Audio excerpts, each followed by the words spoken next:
ఈరోజు ఎస్కేఎం పిలుపులో భాగంగా దేశవ్యాప్తంగా జరుగుతున్నటువంటి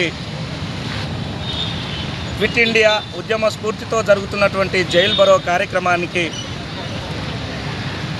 వచ్చినటువంటి ప్రతి ఒక్క కార్మిక, రైతు, ఉద్యమ నాయకులందరికీ కూడా విప్లవ వందనాలు. ఈరోజు నర్సంపేటలో జైల్ భరో కార్యక్రమంలో భాగంగా జరుగుతున్నటువంటి ఈ కార్యక్రమాన్ని మరి క్విట్ ఇండియా ఉద్యమ స్ఫూర్తితో జరుగుతూ ఉంది.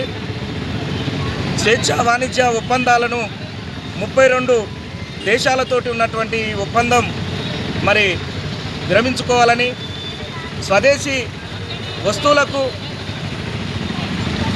దాని విలువలు తెలిసే విధంగా స్వదేశీ వస్తువుల యొక్క రేటు పడిపోకుండా ఉండాలంటే వాణిజ్య ఒప్పందాన్ని విరమింపజేయాలి.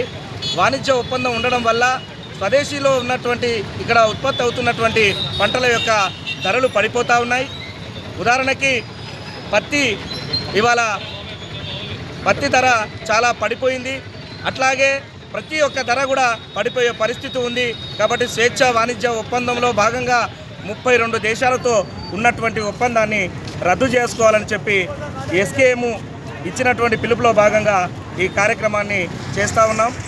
కన్నం వెంకన్న, ఐక్య ప్రజానాట్య మండలి రాష్ట్ర కార్యదర్శి.